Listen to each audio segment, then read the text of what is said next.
Hello students, welcome to Reshmi Singh classes. Today we are going to start the same chapter, Ashoka, the empire who gave up war, second part. In the first part we discussed about the Mauryan empire and the sources of information about the Mauryas and जो emperor थे वो कैसे rule किया करते थे. ठीक है. In this part we are going to study about कि मेगास्थनीज, मैंने आपको बताया था 4 sources of information about the Mauryas. Number book is Arthashastra book is written by Kautilya और Chanakya and Indica's author is Megasthenes and Jainas and Buddhist text and Ashoka's rock pillars.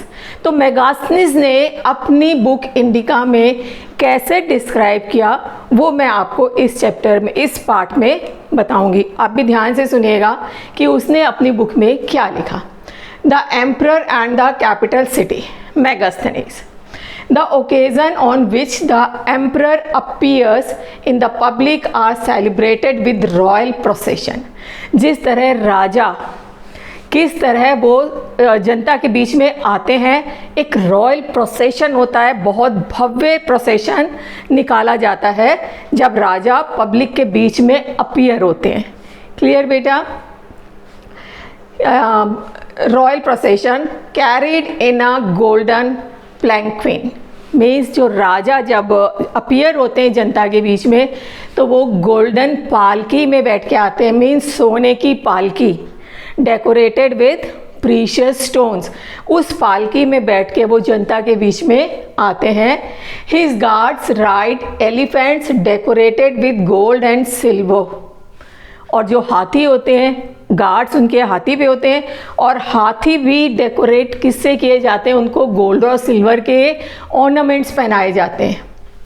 ये सोचिए कि उस समय इकोनॉमिकली कितनी साउंड थी वो एम्पायर कि जो हाथी थे उनको भी गोल्ड और सिल्वर के गहने पहनाए जाते हैं. ये किसने कहा? मेगास्थनीज ने. ठीक है. And some of them carry trees on which live birds. और कुछ जो गार्ड्स हैं वो पेड़, छोटे छोटे पेड़, बहुत फुल लेंथ का पेड़ नहीं, छोटे पेड़ लेके चलते हैं और उस पे पक्षी बैठे रहते हैं. पक्षी मीन्स जो वाइट कबूतर होते हैं, पैरट्स होते हैं, जो उनके पेट होते हैं, वो उन पेड़ों पर बैठे रहते हैं. King is surrounded by armed women. और किंग को प्रोटेक्ट करने के लिए उसको चारों तरफ से विमेन मीन्स औरतें होती हैं, सशस्त्र विमेन मीन्स उनके पास हथियार होते हैं, वो प्रोटेक्ट करती हैं किंग को. King has special servants to test food. और सबसे बड़ी बात, किंग के एक स्पेशल सर्वेंट का एक ग्रुप होता है. जब राजा कुछ भी खाते थे तो उससे पहले खाना वो सर्वेंट टेस्ट करते हैं. ये मेगास्थनीज ने लिखा.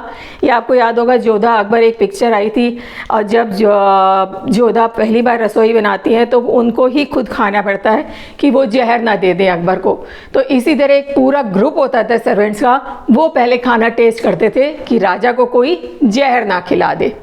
ठीक है. He never sleeps in the same bedroom for 2 nights. और एक ही बेडरूम में वो 2 रात से ज़्यादा नहीं सोया करते थे. अपना बेडरूम चेंज करते रहते थे, कभी इस बेडरूम में, कभी उसमें, कभी उसमें, ताकि उनके एनिमीज़ को पता ही ना चले कि अकबर किस बेडरूम में सो रहे हैं. क्लियर? ये तो उनके प्रोसेशन के बारे में और किंग के बारे में मेगास्थनीज ने लिखा है. और सिटी के बारे में क्या लिखा है? Large and beautiful city. बहुत ही बड़ी सिटी है और बहुत ही सुंदर है. Surrounded by massive wall. चारों तरफ उसके बहुत बड़ी दीवार है. With 570 towers and 64 gates. 570 towers भी हैं वहाँ पे एंड 64 गेट. हाउसेस कैसे हैं? 2 और 3 स्टोरी, 2 मंजिला या 3 मंजिले घर जैसे आजकल होते हैं. उस समय भी वो घर थे बिल्ड ऑफ वुड, जो लकड़ी से बनाया करते थे. मीन्स उस समय मैंने आपको फॉरेस्टेड एरिया बताया था कि वो एक्सपेक्ट करते थे कि फॉरेस्टेड एरिया से वो टिम्बर प्रोड्यूस करें मौर्यन ऑफिसर्स को, क्योंकि जो घर बनाए जाते थे वो ज़्यादातर वुड के बनाए जाते थे। Palace is also of would, और जो महल है राजा का वो भी किसका बना हुआ है, लकड़ी का, but decorated with precious stone, लेकिन उसको प्रीशियस स्टोन से डेकोरेट किया गया है। Clear? Correct, precious stones carving surrounded with gardens, चारों तरफ महल के बहुत बड़े बगीचे हैं। एनक्लोजर फॉर कीपिंग बर्ड्स, और एनक्लोजर्स बने हुए हैं पक्षी रखने के लिए। तो इस तरह डिस्क्राइब किया मेगास्थनीज ने अपनी बुक इंडिका में अबाउट द मौर्यास, मौर्यास के बारे में उसने, तो ये इंफॉर्मेशन हमें किससे मिली है, इंडिका। अब अशोका अ यूनिक रूलर, अब इसको यूनिक रूलर क्यों कहा जाता है? Number 1, first ruler who tried to take his message to the people through inscription, पहला रूलर हुआ है जिसने अपना मैसेज जनता तक कन्वे करने के लिए इंस्क्रिप्शंस का सहारा लिया है। मीन्स अपने मैसेज को उसने जनता तक थ्रू इंस्क्रिप्शंस पहुंचाया है, मार धाड़ करके या ज़बरदस्ती करके नहीं। ठीक है, इसलिए ये यूनिक रूलर है। And number 2, gave up war and decided to spread the message of love, peace and brotherhood.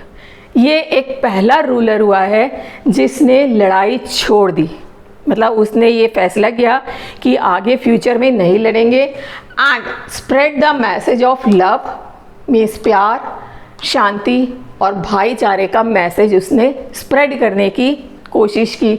और इन दोनों की वजह से हिस्टोरियन ने इस अशोका को एक टाइटल दिया, और टाइटल है अशोका द ग्रेट, क्योंकि ऐसा कोई भी रूलर नहीं हुआ जिसने लड़ाई छोड़ दी है, वो भी लड़ाई जीतने के बाद। वो कलिंगा की लड़ाई जीत गए और उसके बाद ही decided he gave up the war. Clear? चलिए अब आगे आते हैं, Ashoka's war in Kalinga. Present day Orissa जो है वहाँ की बात हो रही है बेटा। ही फॉट आ वॉर, इसने जो एक, जैसे एक ही वॉर, इसने इम्पॉर्टेंट वॉर एक ही लड़ी है, वो है कलिंगा वॉर। क्यों लड़ी? टू कॉन्क्वेर कलिंगा, कलिंगा को कंट्रोल करने के लिए, उस पर अपना आधिपत्य जमाने के लिए अशोका ने कलिंगा के ऊपर चढ़ाई कर दी। And this war prove to be a turning point in his life, लेकिन ये वॉर अशोका की लाइफ में एक टर्निंग पॉइंट की तरह आया। मीन्स उनकी लाइफ बिल्कुल टर्न हो गई, चेंज हो गई बिल्कुल। क्यों? He was shock to see the death and destruction, इतनी मौत हुई वहाँ पे, इतने लोग मरे और डिस्ट्रक्शन हुआ, इसको देख के वो हिल गया अंदर से, बहुत शॉक्ड हो गया।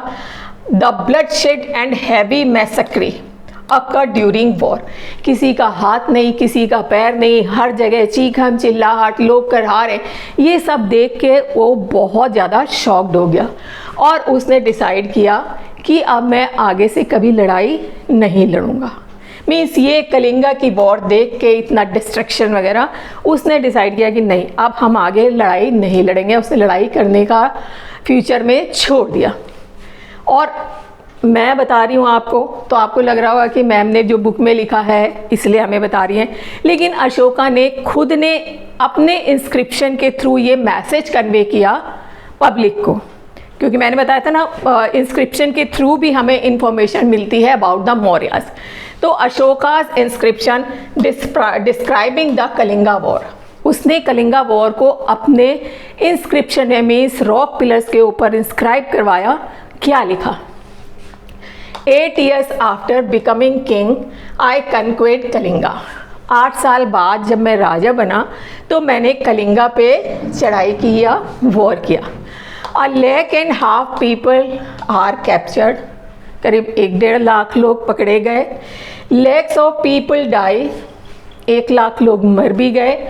And many are taken as prisoner, और कई लोगों को कैदी बना लिया गया, क्योंकि ये लोग जीत गए थे तो बहुत लोग मर गए, कैप्चर किया गया और कईयों को प्रिजनर कैदी बना लिया गया।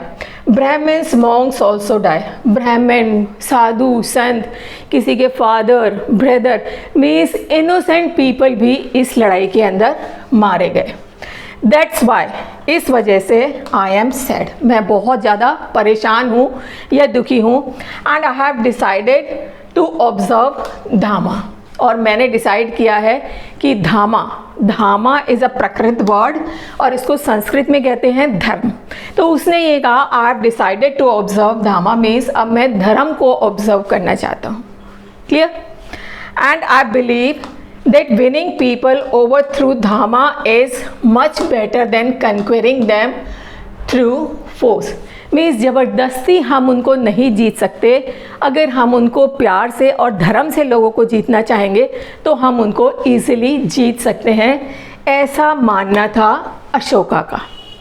मीन्स हम ज़बरदस्ती किसी के ऊपर अपनी बात नहीं थोप सकते, लेकिन वही बात अगर हम उनको प्यार से समझाएंगे, धर्म से समझाएंगे तो वो उस बात को मान जाएंगे। And I am inscribing this message for the future, और ये जो मैसेज मैं इंस्क्राइब करवा रहा हूँ रॉक पिलर के ऊपर, किस लिए करवा रहा हूँ? फॉर द फ्यूचर, आगे भविष्य के लिए। ठीक है? So my son and grandson after me should not think about war, ताकि भविष्य में मेरे आगे आने वाला बेटा और ग्रैंडसन वो कभी भी लड़ाई के बारे में सोचे ही नहीं। इसलिए उन्होंने ये मैसेज इंस्क्राइब करवा दिया रॉक पिलर के ऊपर, और अपने रहते रहते उन्होंने अपने बेटे को और बेटी को एज ए मैसेंजर श्रीलंका में भी भेजा, ये पीस और ब्रदरहुड का मैसेज स्प्रेड करने के लिए। और इन्होंने बाद में बुद्धिज़्म को भी एडॉप्ट कर लिया था, तो इस वजह से उनके अंदर बहुत चेंजेस आ गए। Instead they should try to think about how to spread Dhamma, means ये सोचना कि हम लोगों को कैसे जीते, बल्कि उनको ये सोचना चाहिए कि हम ये मैसेज कैसे स्प्रेड करें लोगों के बीच में।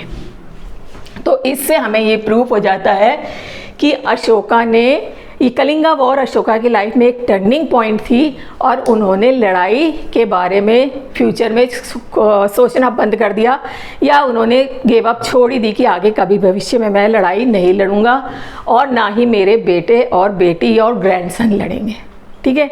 अभी बेटा इस बार तो हम इतना ही करेंगे, आगे हम अशोकास धामा कि उनका क्या था धर्म।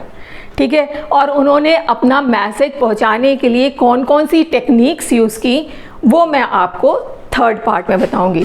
बहुत इजी है, आई होप आपको समझ में आ गया होगा, और समझ में आ गया है तो आप सबको पता है क्या करना है, पता है ना? Like and subscribe the channel and don't forget to press the bell icon. Thank you.